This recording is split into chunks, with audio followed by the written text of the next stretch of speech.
this is an optimization problem. We're trying to find basically size of the roof, that the smallest size of the roof that is needed to have an attic room of height h and width b.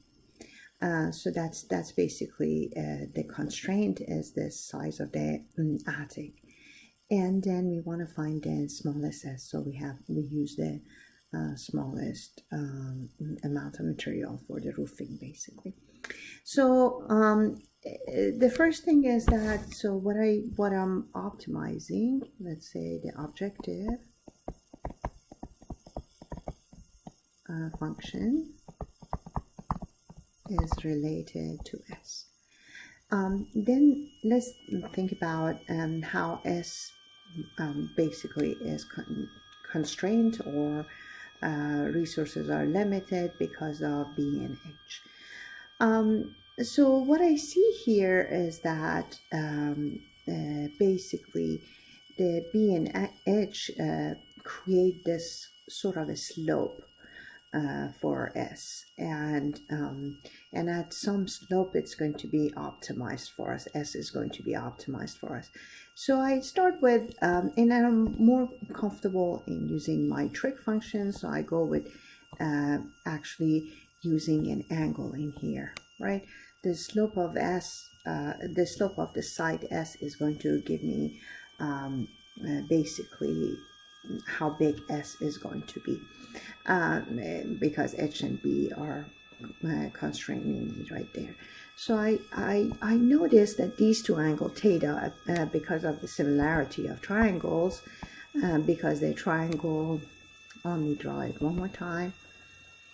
If I drop a perpendicular right here, this is a perpendicular, I have this triangle and this triangle are similar, therefore this angle is going to be theta, or you can also say it other ways, as two parallel lines and a slanted line basically intersecting them. Either one of the theorems would work. Now from here I can see that h and this piece of the roof are related. Let's call that S1, and then B half, right, this much is related to this piece. How are they related? See again, this is B half over S2. So let's talk about, this was objective, now let's talk about constraints.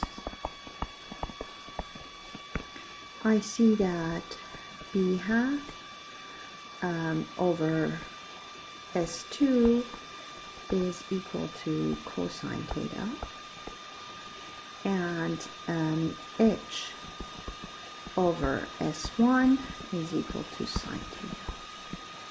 So S1 is basically equal to h over sine theta, which is h times cosecant theta, and S2 is equal to B half over cosine theta, and I'm putting it on the bottom. That is B half secant theta. So constraint, basically these two constraints related the variables for us, and I get S is equal to h cosecant theta plus B half secant theta. So far so good.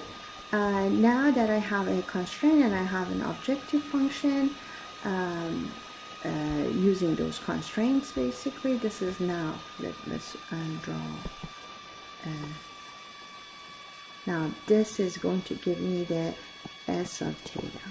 So I basically made the constraints are meant to make the objective function of one variable, and these constraints did that for us basically.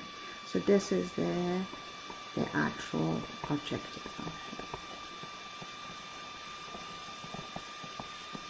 And now that we have these two, let's try to take the derivative, because that's always the first step. So derivative, and derivative is s prime of theta. So the first step that we use to basically do the calculus part of it is that, yeah, h and b half are constants, and so when I'm taking derivative here, it would be h derivative of cosecant theta, which is h cosecant theta cotangent theta, but a negative sign, right? Because they're co-functions. When I'm taking the derivative, a negative sign appears. Then for b secant theta, it would be b half, I'm sorry, b half secant theta tan theta. Now the next step is basically to set s prime equal to 0, so we can find the critical number.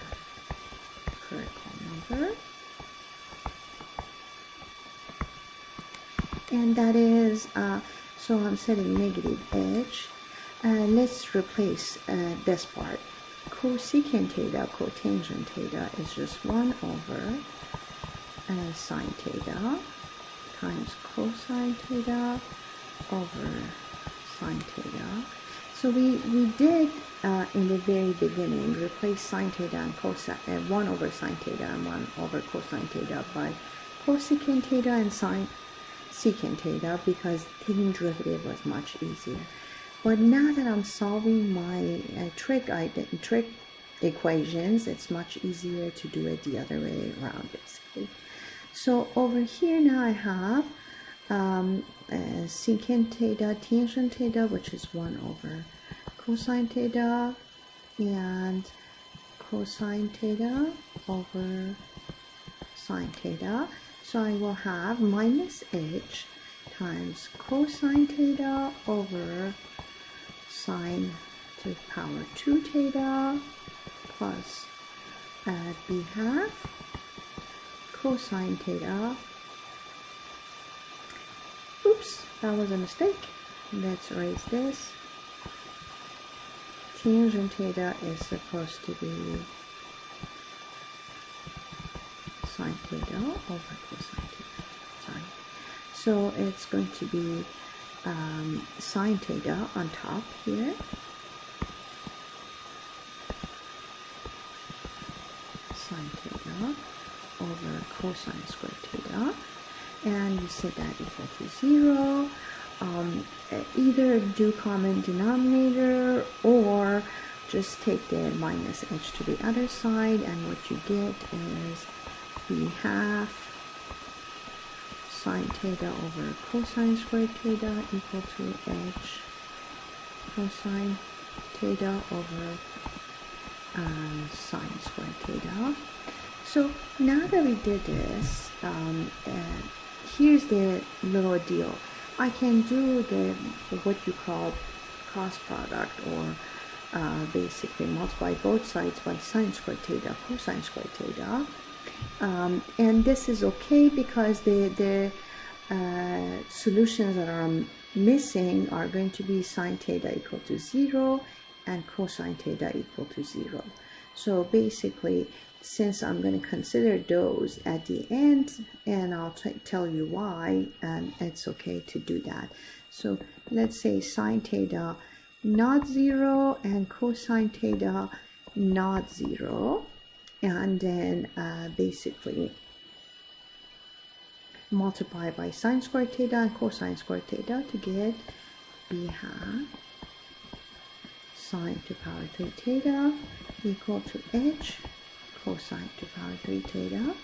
Then again, this time solve for divide both sides by cosine to power 3 theta to get and b half to get sine to power 3 theta over cosine to power 3 theta equal to h divided by b half, which is 2h divided by b. This is going to give you tan to power 3 theta is equal to third root of 2h divided by b, and so tan theta is equal to, this is going to tell you that tan to power 3 is equal to 2h divided by b, therefore tan theta is equal to this, basically. And so at this point I have basically I solve for theta, because then I can say theta is equal to arctan of third root of 2h over b. Oh, so far not bad. I found my critical number, and so this is my critical number. What I need to do at the end is what I'm interested in is not like theta, although in architecture theta is going to be important. That's how you basically build the building. But what I'm interested in the amount of the roofing I'm going to put on that. So I have to plug theta back into the original function. So that's one of them. And then I have to make sure that this is the smallest value that I'm getting. That's the smallest value for S that I'm getting in the site. So let's go back here. One thing to make sure that you're getting the smallest value, basically you kind of want to find the domain. So that's when the domain comes in. Domain, theta can be anywhere between 0 and pi half, and you can check this really quickly. So you don't want any in the S, you don't want to see basically the limit as theta approaches 0 is going to be infinity. The limit as theta approaches pi half also goes to infinity. And how many critical numbers did we have? We had only, oh, that means only one critical number.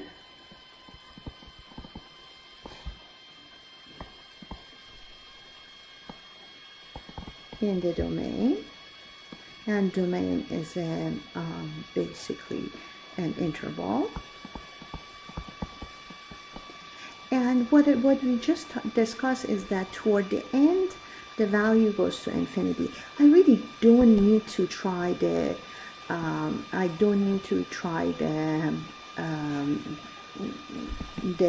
first derivative test.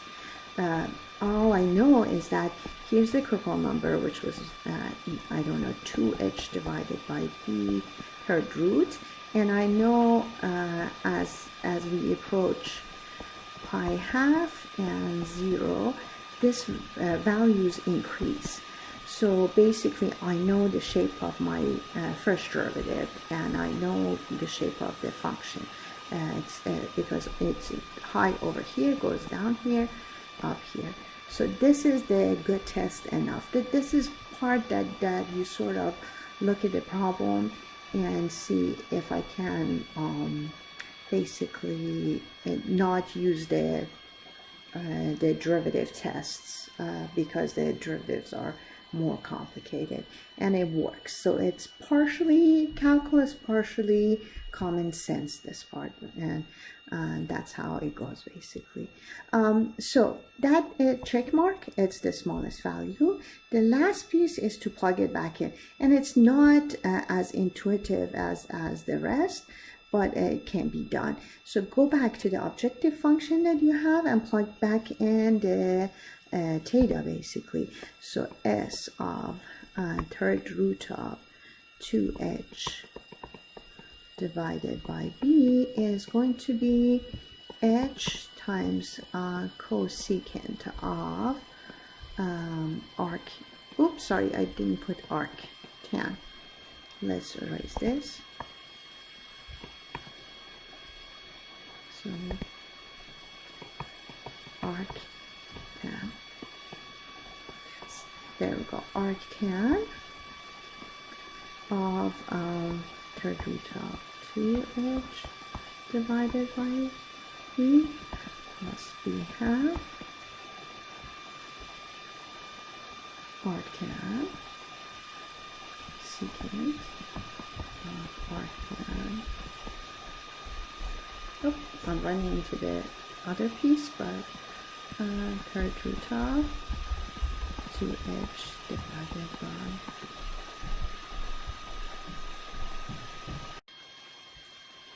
okay. That said, there are two ways of basically finding cosecant of this arctan and secant of that arctan. One way is using the identities, and the identity is that basically the secant squared of theta is going to be equal to 1 plus tan squared theta. So if our tan is theta, which it is, what I'm going to do is the tangent of theta is going to be that value. So the secant squared is going to be 1 plus, oh sorry, 1 plus that value to power 2.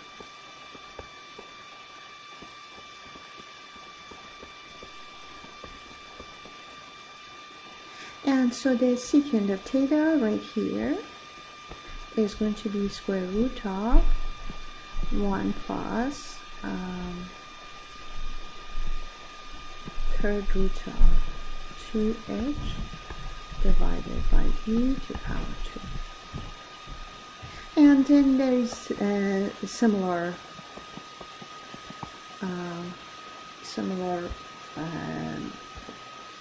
trig identity for secant squared. So I'm going to use that. Secant squared theta is equal to 1 plus cotangent squared theta, and cotangent is going to be the reciprocal of that, so I get 1 plus third root of b over 2h to power 2. Therefore here this entire thing is replaced by 1 plus third root of b divided by 2h, reciprocal of the tangent, to power 2, and then the root. So basically the entire thing becomes that plus this is the length of the s that you will have the minimal length of the s. So that said, this trig identity, even though you will need it in the future for calculus 2, it might not be the for your best interest to use it basically. The other way of doing this is to use the right triangle properties. So theta, which is our tan of this expression, is if we put it in the right triangle, it makes the opposite over adjacent to be this, basically 2h divided by b over 1. So the hypotenuse would be square root of this to power 2 plus 1 to power 2.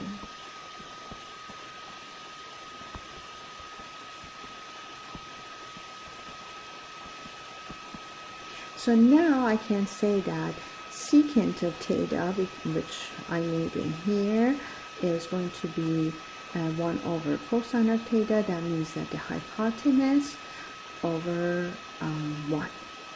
And then cosecant of theta is going to be 1 over sine theta, that would be the hypotenuse over this other one, which would simplify to the expression that I got from trig identity. And that's it. So again, there was two methods of solving the last piece. One method was the trig identity that we did here, and the other method was using the right triangle. So trig identity here.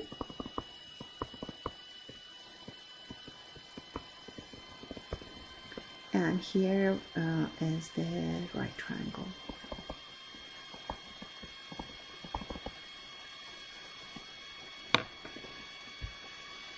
And the answer, the final answer, is the one on top.